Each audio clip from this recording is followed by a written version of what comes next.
ارادہ کرتے ہیں تو اس سے پہلے آپ ایک اور دعا کریں گے. یہ دعا کامن ہے, ہر آدمی کو ہر بار ہم بستری سے پہلے یہ دعا کرنی چاہیے. یہ بہت اہم دعا ہے. لوگ پوچھتے ہیں نہیں کرے تو کیا ہوا, نہیں کرے تو کیا ہوا, نہیں بولے تو کیا ہوا, بہت سی چیزیں ہوتی ہیں. تو میں ہمیشہ سوال کرتا ہوں لوگوں سے, چلیے آپ گاڑی چلاتے ہیں, کار ٹو ویلر چلاتے ہیں, اور ہاں سیٹ نہیں ہوئی تو کیا ہوا, ہارن نہیں ہوا تو کیا ہوا, انڈیکیٹر نہیں چلے تو کیا ہوا, مڈ گارڈ نہیں رہا تو کیا ہوا, ساری گارڈ نہیں رہا تو کیا ہوا, بمپرس نہیں رہے تو کیا ہوا, ہے نا. تو آپ بولتے ہیں نہیں اچھی نہیں دکھتی نا گاڑی. مطلب آپ کمپلیشن, دنیا میں ہر چیز کمپلیشن کی طرف چاہتے ہیں, مکمل کی طرف چاہتے ہیں. سنت میں کیوں نہیں چاہتے ہر چیز مکمل کی طرف جائے؟ وہاں نہیں کرے تو مطلب ہر بار نگیٹو کیوں, پازیٹیو کیوں نہیں کہ کر لوں تو کیا, ہر بار نہیں کرے تو نہیں کرے تو ویسا نہیں کرنا چاہیے. ٹھیک, تو یاد رکھیے یہ دعا پڑھے اور بہت خیر ہے اس دعا کے اندر. ٹھیک ہے, تو آپ صلی اللہ علیہ وسلم جو ہے, معاف کرنا بہرحال وہ دعا سے پہلے ایک چیز میں بھول گیا تھا, وہ یہ کہ جب انسان ہم بستری سے ارادہ کرے تو اس سے پہلے نکاح کی رات جو ہے نماز پڑھنا بھی یاد رکھیے. یہ عمل بھی جو ہے صحابہ سے ملتا ہے, ہمیں صحابہ سے ملتا ہے. ٹھیک, اس کے تعلق سے ایک روایت آتی ہے کہ میاں بھی اکٹھے نماز پڑھے. ایک جو ہے تابعین فرماتے ہیں, ابھی سعد ان کا نام تھا جو کہ غلام تھے, وہ کہتے ہیں میں نے غلامی کی حالت میں نکاح کیا اور اس کے بعد جو ہے ابو ذر غفاری رضی اللہ عنہ, ٹھیک ہے, اس کے بعد وہ کہتے ہیں کہ عبداللہ ابن مسعود اور حذیفہ بن یمان رضی اللہ عنہم کو دعوت دی. یہ صحابہ کو دعوت دی بڑے بڑے. یہ میرے پاس میری دعوت ولیمہ میں جو ہے دعوت میں نے دی نکاح کی, وہ میرے پاس آئے. جب میرے پاس آئے تو انہوں نے مجھ سے کہا کہ دیکھ جب تو اپنے بیوی سے قریب جانے کا ارادہ کر تو اللہ کا نام لے اور یہ دعا کر جو میں نے پہلے بتائی. اس کے بعد کہا کہ پھر تو اس کے ساتھ جو ہے 2 رکعت نماز پڑھ لے. تو آگے کھڑا ہو اور وہ پیچھے. یاد رکھیے مرد اور عورت بازو کھڑے کے نماز نہیں پڑھ, چاہے میاں بیوی کیوں نہ ہو. تو آگے کھڑا رہے, وہ پیچھے کھڑی رہے اور تو 2 رکعت نماز پڑھ لے. اور پھر فرمایا اس کے بعد کیا کرنا ہے, تو بہتر جانے اور تیری بیوی بہتر جانے. ٹھیک, مطلب ان کو ایک سے ایجوکیٹ کیا بیٹھے بیٹھے دعوت میں کہ جو ہے تم جو ہے 2 رکعت نماز پڑھو. تو صحابہ سے یہ عمل ملتا ہے, تو کوئی شخص چاہے تو یہ عمل بالکل وہ کر سکتا ہے. ٹھیک ہے, کہ وہ جو ہے 2 رکعت نماز پڑھ سکتا ہے. جب 2 رکعت نماز پڑھ لی بہرحال, تو اس کے بعد جو ہے اب ہم بستری کا وقت آیا. اگر وہ اس کا ارادہ کرتا ہے تو سب سے پہلے دعا کرے. یہ دعا بڑی مشہور اور معروف ہے, صحیح بخاری کی روایت ہے اور بہت ساری کتب حدیث میں آتی ہے. آپ کریں بسم اللہ کا نام سے آپ شروع کریں, اللہم جنبنا الشیطان و جنب الشیطان ما رزقتنا.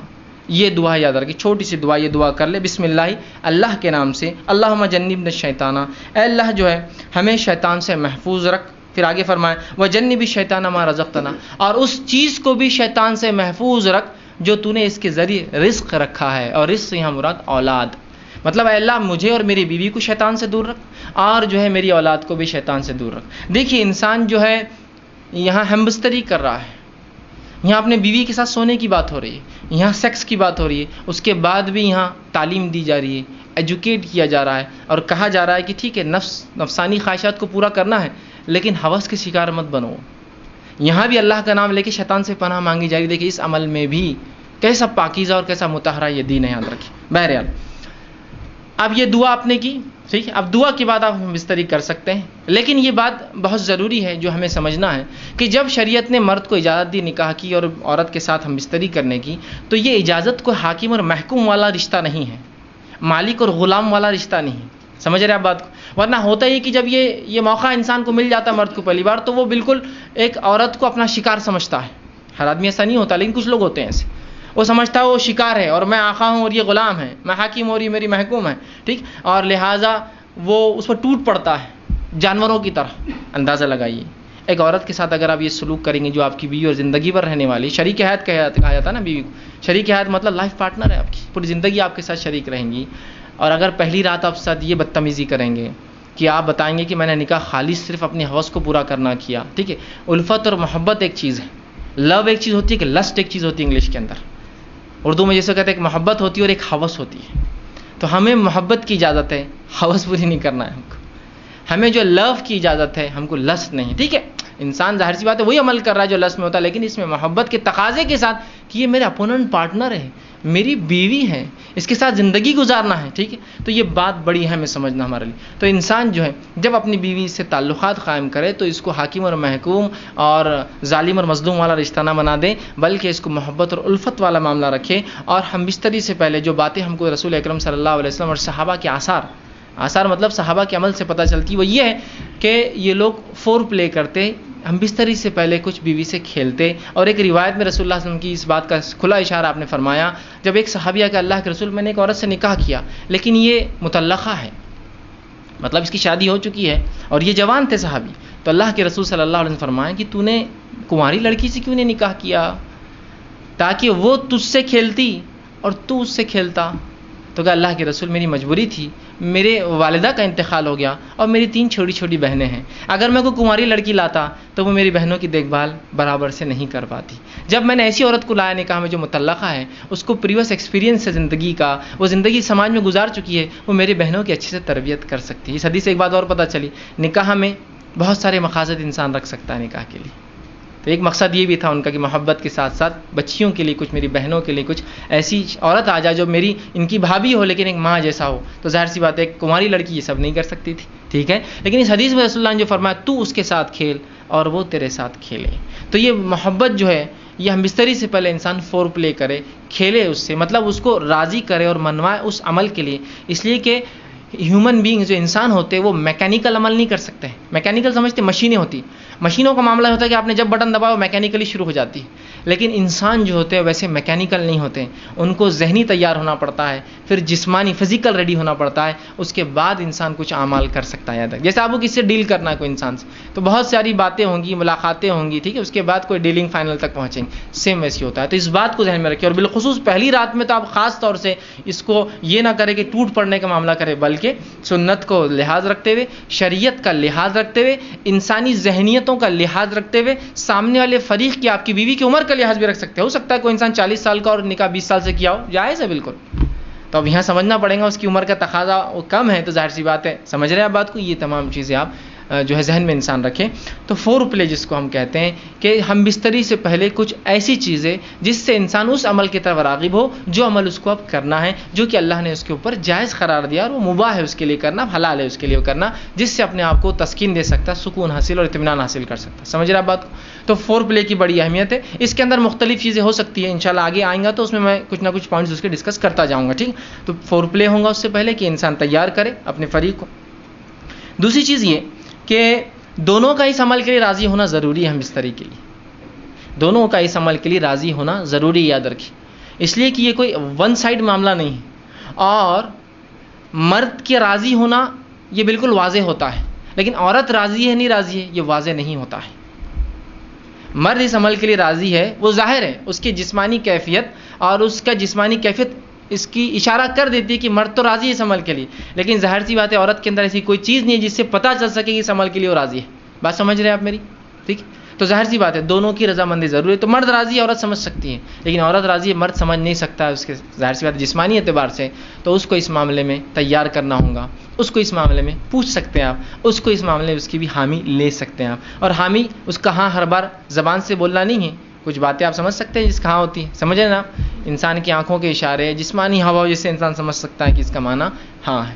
اس معاملے میں خواتین سے میری بالخصوص درخواست یا نصیحت جو ہوگی وہ یہ ہے کہ بہت ساری عورتیں, مرد تو راضی ہے اس عمل کے لیے, پہلے دن کی بات, جب ہم عام بات کر رہے ہیں تو یہ بات یاد رکھیے, اور یہ ہمیشہ کے لیے عام اعتبار سے بھی اور اس دن کے لیے بھی خاص بھی, نکاح کے رات بھی اور اس کے بعد بھی, کہ عورتیں جو ہے اپنی رضامندی کا بھی اپنے شوہر سے اظہار کرے. اگر وہ یہ نہیں کرتی تو بہت ساری طلاق کی صرف یہ وجہ بنتی, یاد رکھیے, کہ وہ کہتا ہے کہ میری بیوی میں سے کبھی راضی نہیں, آج تک اس نے ایک بار بھی مجھ سے جو ہے محبت کی بات نہیں کہی یا محبت کے لیے خود راضی نہیں ہوئی. تو عورتوں کو بھی اس معاملے میں آگے حصہ لینا پڑے گا بڑھ کر, چونکہ یہ ایک ایسی چیز ہے جس میں صرف مرد شامل نہیں ہے. اگر عورت اپنا حصہ نہیں رکھیں گی تو مرد کے لیے, میں معاف کرنا الفاظ اگر میرے سخت لگ رہے ہو تو, لیکن سمجھیے اس بات کو, مرد کے لیے صرف آپ ایک کھلونا ہو جائیں گے, اس کے علاوہ آپ کی کوئی حیثیت نہیں باقی رہیں گی. حضرت رسول اللہ کیا فرما رہے ہیں کہ تو اس کنواری سے نکاح کرتا تو وہ تجھ سے کھیلے اور تو اس سے کھیلے. دیکھیے الفاظ غور کیجیے حدیث کی, دونوں کے لیے کہا, یہ نہیں کہا کہ تو اس سے کھیلے, وہ تجھ سے کھیلے اور تو اس سے کھیلے. تو یہاں رسول اللہ صلی اللہ علیہ وسلم اشارہ کر رہے ہیں کہ اگر کنواری ہوتی تو وہ تجھ سے کھیلتی, مطلب وہ ایک پارٹ بنتی اس گیم کا, وہ اس کھیل کے اندر تیری حصے دار بنتی, شریک بنتی. تو یہ باتیں, یہ بیاہی, اب دیکھیے بہت سی بار میں سمجھتا ہوں شوہر کے ساتھ کمرے میں رہ کے بھی آپ بیاہی کا سوچیں گے تو میں سمجھتا ہوں اب کوئی تقاضے باقی نہیں رہے. یہاں بیاہی اور حیا کچھ نہیں ہے, اب آپ کا شوہر ہے وہ, یہ آپ کو سمجھنا پڑے گا, ٹھیک ہے. تو یہاں عورتیں اپنی رضامندی کا اظہار کریں جو مختلف طریقوں سے وہ کر سکتی ہے, یاد رکھیں مختلف طریقوں سے کر سکتی. جب یہ عورتیں اس میں لیک کر جاتی ہیں, کمزور پڑ جاتی ہیں, تو مرد کو ایسی عورتیں پسند آ جاتی ہیں جو اس طرف اشارے کرتی ہیں اور مائل کرتی ہیں. جو بری عورتیں ہوتی ہیں، جو فحاشائیں ہوتی ہیں، وہ اپنی رضامندی کا کنٹینیوس اظہار کرتے رہتی ہیں. تو جب عورتیں ہیں جن کے لیے جائز اپنے شوہر سے جو کام کرنا، تو کیوں نہیں وہ اپنے اظہار کرتی، کیوں نہیں وہ بتا رہی ہو؟ چونکہ مرد ترازی ہے، تیار ہے، اس کے جسمانی کیفیت سے پتہ چل جاتا ہے. عورت کو کیسے پتہ چلیں گے؟ اب تک کہ آپ نہیں بتائیں گی. اور اس میں کوئی حیا اور بے حیائی کا تقاضا نہیں. یاد رکھیے، یہ آپ کی محبت اور الفت ہے، اور اس کو کہیں گے محبت کی سب سے اونچائی. یاد رکھیے جو میاں اور بیوی کے بیچ میں ہوتی ہے. تو آپ بھی اپنی رضامندی کا ضرور جو اپنے شوہر سے اظہار کریں، ٹھیک ہے؟ ورنہ اکثر طلاقوں کی وجہ یہ بنتی ہے کہ بیوی، شوہر کا دعویٰ ہے کہ بیوی نے آج تک فلاں نہیں کیا، اور پھر وہ الزام لگاتا ہے اس کا سیکس کمزور ہے، یا اس کی قوت باہ اس میں نہیں ہے، اور فلاں نہیں ہے، اور فلاں نہیں ہے. تو وہ سب طرف کیوں جا رہے ہیں؟ شریعت نے آپ کو بتا دیا، رسول اللہ صلی اللہ علیہ وسلم کہہ رہے ہیں. اور ظاہر سی بات ہے، ہر چیز کھول کر بیان کرنا ضروری نہیں. کیا اتنا کافی نہیں تو اس سے کھیلے اور وہ تجھ سے کھیلے؟ اتنا کافی نہیں ہے ہمارے لیے سمجھنا؟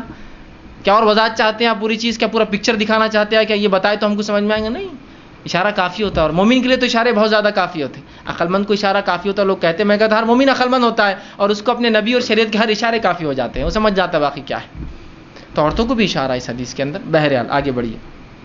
اب انسان جو ہے جمع کیسے کرے، یہ تو پہلے کا ہوا، اور کچھ باتیں نکاح کے لیے خاص اور کچھ عام تھی. اب نکاح کی رات بھی ہو سکتی ہے اس میں انوالو، اور ادر زندگی کا اور حصہ جہاں میاں بیوی ہم بستری کرنا چاہتے. اب جمع کیسے کرے؟ جمع سے مراد، جب میں الفاظ کہہ رہا ہوں تو شرمگاہ کا جمع ہونا اور ملنا اس سے مراد ہے میرا. یاد رکھیے، ٹھیک ہے؟ کہ انسان اسے اب جمع کیسے کرے. اس کے تعلق سے بہت ساری غلط فہمی ہوتی ہے. انشاءاللہ آج اس کے ازالے کرنے کی کوشش کروں گا. اب انسان اپنی بیوی سے کیسے جمع کر سکتا ہے؟ آئیے اللہ رب العزت کا جواب اپنی کتاب، اس کی کتاب میں جو اس نے دیا، اس سے ہم شروع کرتے ہیں. اللہ رب العزت فرماتا اور کہتا ہے، سورہ بقرہ سورہ نمبر 2 آیت نمبر 223، اور فرماتا ہے، نساء حرث لکم فأتوا حرثکم ان شئتم. کہ اللہ فرماتا اور کہتا ہے، تمہاری عورتیں تمہارے لیے کھیتیاں ہیں، اور تم جس طرح سے چاہو اپنی کھیتیوں میں آؤ. تمہاری عورتیں تمہارے لیے کھیتیاں ہیں. جیسا ایک کسان اپنے کھیت میں بیج ڈالتا ہے تاکہ اس سے فصلیں نکلے، تو تمہاری بیویاں تمہاری اولادوں کی پیدا ہونے کی وجہ ہے نا. اس کے بغیر کیسا ہوں گا؟ تو تم جو ہے اللہ رب العزت فرما رہا ہے کہ تم جو ہے پھر جہاں سے چاہو وہاں سے اپنے بیویوں میں داخل ہو. ٹھیک.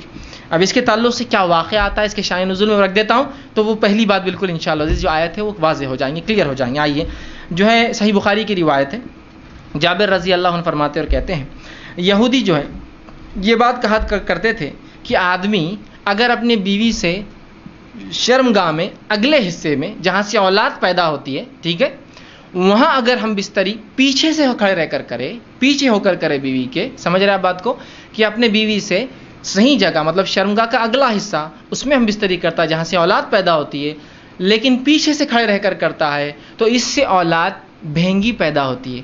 مطلب آنکھیں اس کی سکوئن جس کو کہتے ہیں، مطلب آنکھ ڈھلتی ہوئی یا دونوں آنکھ ڈھلتی ہوئی ہوتی ہے نا، بانگا جس کو عام زبان میں کہتے ہیں، ٹھیک ہے، یہ بھینگا جس کو بولتے ہیں، تو ویسا پیدا ہوتا ہے. جب یہ بات صحابہ تک پہنچی تو صحابہ نے رسول اللہ سوال کیا، اللہ کے رسول، یہودی کہتے ہیں کہ ایسا اگر کرنے سے بچہ بھینگا پیدا ہوتا ہے، سکوئنٹ ہوتی ہے اس کی آنکھیں، ڈھلتی ہوئی ہوتی ہے، خراب ہوتی ہے، دونوں بیچ میں آ جاتی ہے. تو آپ صلی اللہ علیہ وسلم نے اس کے جواب میں اللہ رب العزت نے یہ آیت نازل کی. جب یہ آیت نازل ہوئی تو آپ نے فرمایا اور کہا، آگے سے یا پیچھے سے مگر مقام پیدائش میں. آپ نے کیا کہا؟ آگے سے یا پیچھے سے، لیکن مقام پیدائش میں. سمجھ رہا؟ مطلب جہاں سے اولاد پیدا ہوتی ہے وہیں انسان کر سکتا ہے، اس کے علاوہ کرنا حرام ہے. انشاءاللہ اس کی تفصیلات آگے رکھوں گا کیا حرام ہے اس معاملے میں، ٹھیک ہے. تو چاہے انسان آگے سے ہو پیچھے سے ہو، لیکن مقام پیدائش میں. آئیے دوسری روایت، عبداللہ ابن عباس رضی اللہ عنہ فرماتے ہیں، یہ ابو داؤد کی روایت، آپ نے فرمایا تھوڑی طویل روایت ہے لیکن بہت ساری باتیں علم کی اس میں آ رہی ہے اس روایت کے اندر، بالخصوص اس مسئلے کے تعلق سے. وہ کہتے ہیں مدینہ میں انصار جو ہے یہودیوں کی اتباع کرتے تھے، چونکہ انصار تو مشرک تھے، ان کے پاس کوئی عقیدہ نہیں تھا یہ تو، لیکن اہل کتاب کو یہ بڑا اونچا سمجھتے چونکہ وہ کتاب کے حامل لوگ تھے، تو ہر چیز میں وہ یہودیوں کو فالو کرتے. حتیٰ کہ یہودی اپنے بیویوں کو چت لٹاتے، مطلب چہرہ اوپر اور عورت لیٹی ہے، اور اس کے بعد ہم بستری کرتے، تاکہ اس سے کیا ہوتا ہے، سطر کے لیے بھی اچھا ہے. انسان جب مرد لیٹ جاتا ہے عورت پہ تو پوری ڈھک بھی جاتی ہے، تو طہارت کے لیے بھی اچھا ہوتا ہے، اور سطر پوشی کے لیے بھی خامہ کا زیادہ سطر کھلتا نہیں ہے، اچھا ہوتا ہے. تو یہودی صرف اس پوزیشن کو، اس طریقے کو حلال مانتے تھے. چونکہ انصار رسول اللہ صلی اللہ علیہ وسلم کے آنے سے پہلے، اسلام سے پہلے ان کو دیکھتے تھے، ان کو فالو کرتے تھے، اس معاملے میں بھی یہودیوں کو فالو کرتے تھے کہ نہیں یہودی بول رہے تھے اہل کتاب ہے، ان کے پاس ایک دین دھرم تھا جو اللہ کی طرف سے آیا، تو لہٰذا ان کو فالو کرنا چاہیے، تو اس معاملے میں ان کی بھی اتباع کرتے تھے. عبداللہ ابن عباس رضی اللہ عنہ فرماتے ہیں، لیکن ہم جو ہے جو مہاجر تھے، ہم مکے والے لوگ، مکے کے جو لوگ تھے وہ مختلف قسم سے اپنے بیویوں سے تعلقات قائم کرتے، آگے سے پیچھے سے لٹا کر، ہاتھوں پہ ان کو کھڑے کر کے، مختلف چیزوں سے، اور جنس کی جو ہے ہم بستری کی لذتیں اٹھایا کرتے تھے.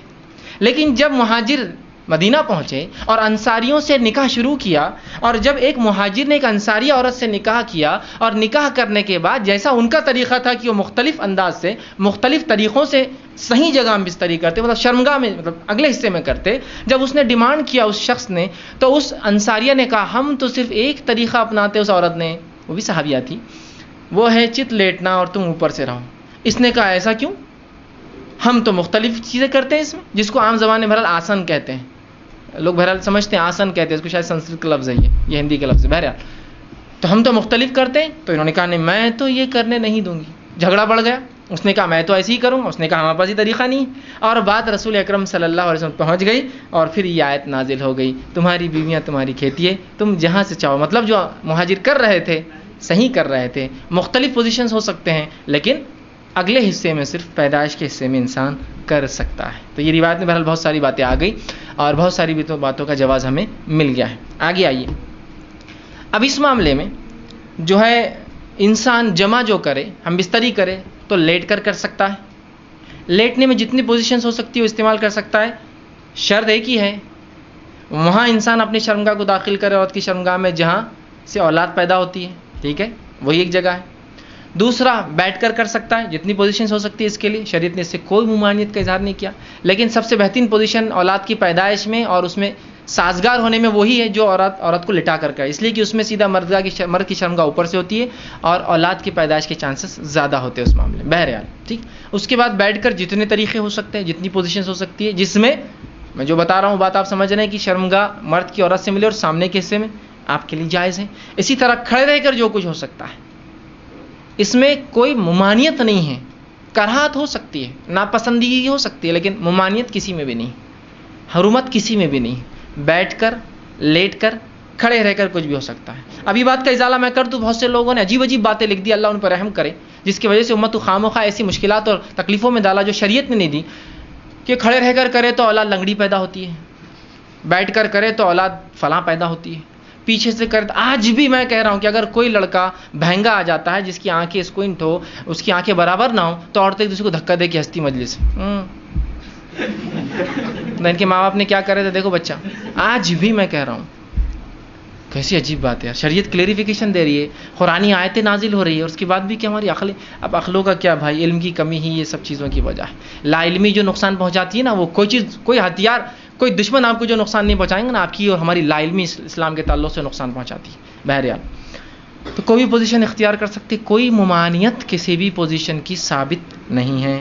ٹھیک. اسی طرح سیکنڈ چیز، ہم بستری کے اندر بیوی کو چومنا اور بوسہ لینا جسم کے ہر حصے کو جائز ہے، سوائے شرمگاہ کو چھوڑ کر.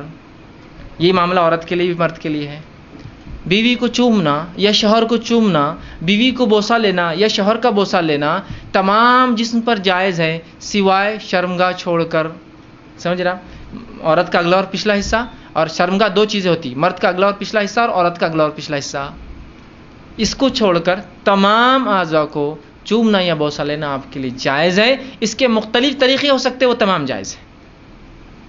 بوسہ لینے کے مختلف طریقے ہو سکتے، پورے جائز ہے. انسان جو ہے مختلف سر پہ لیتا ہے، پیشانی پہ لیتا ہے، گال پہ لیتا ہے، اور ہونٹ پر لے سکتا ہے، تمام جائز ہے. اس کے علاوہ جسم پر لے سکتا ہے، یہ جائز ہے. ہاں، صرف اگلا اور پچھلا شرمگاہ کا حصہ چھوڑ کر تمام جسم پہ بوسہ لینا اور چومنا جائز ہے، انکلوڈنگ ایوری تھنگ میں کہہ رہا ہوں. ٹھیک. اس کے بعد ایکسکلوڈنگ صرف دو چیزیں. ٹھیک. اس کے بعد دوسری جو غلط فہمی ہوتی، لوگ سوال کرتے ہیں، وہ یہ ہے کیا میاں بیوی ایک دوسرے کے جسم کو تمام حصوں کو ہاتھ لگا سکتے ہیں؟ تو ہاں، میاں اور بیوی اپنے جسم کے تمام حصوں کو ہاتھ لگا سکتے، انکلوڈنگ ملا کر اپنی شرمگاہ کا اگلا اور پچھلا حصہ. چومنے میں نہیں یاد رکھے، لیکن ہاتھ لگانے میں اجازت ہے. اسی طرح میاں اور بیوی اپنے جسم کے تمام حصوں کو دیکھ سکتے، انکلوڈنگ اگلا اور پچھلا حصہ شرمگاہ کا.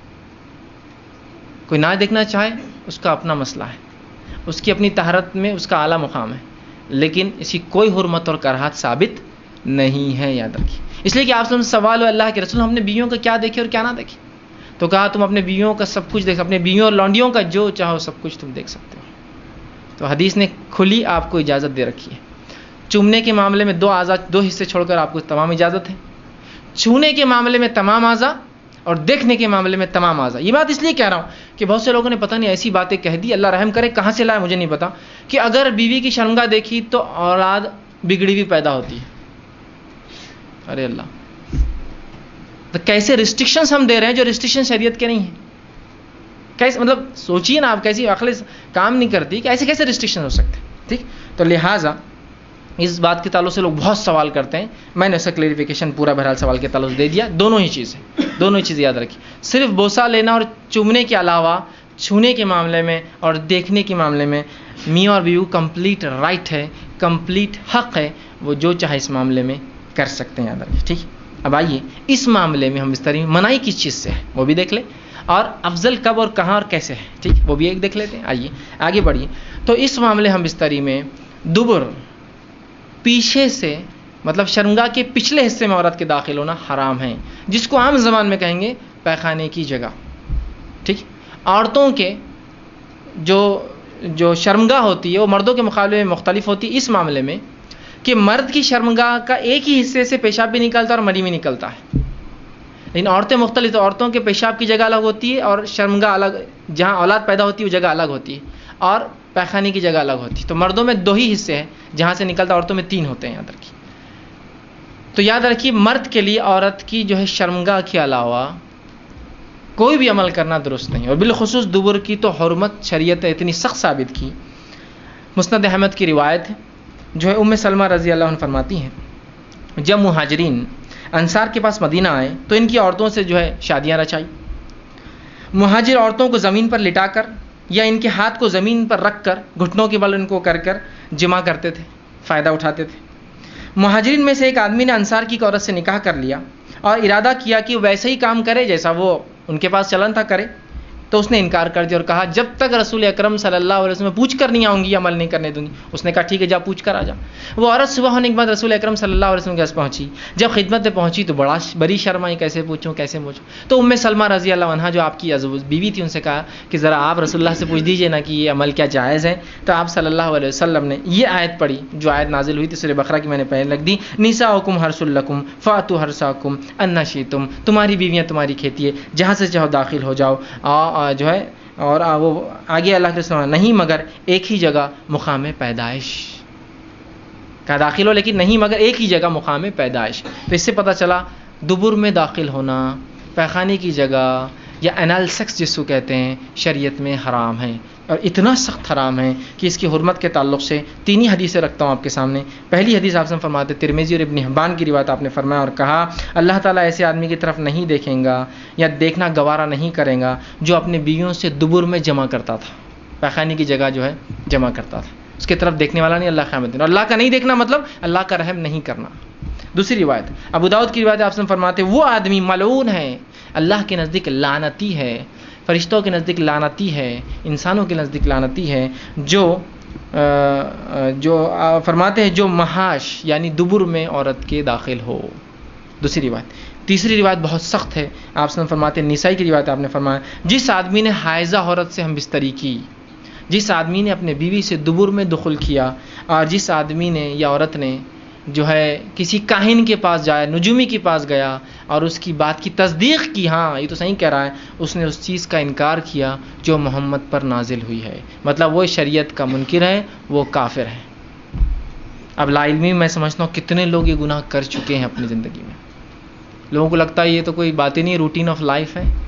ٹھیک, لا علمی کتنی خطرناک ہو سکتی, سمجھ رہے آپ, کہ اس نے اس چیز کا انکار کیا جو محمد پر نازل ہوئی. وہ منکر شریعت ہے, وہ اسلام کا منکر آدمی جو دبر میں داخل ہوتا ہے. ہم کو معمولی لگتا ہے, شریعت کے نزدیک بہت سنگین جرم. تو علم بہت ضروری ہے ہر معاملے میں. بہرحال ٹھیک, تو یہ تینوں روایت بہرحال اس چیز کی وضاحت کر رہی تھی کہ تحریم دبر ہے. اب آئیے کچھ باتیں وضاحت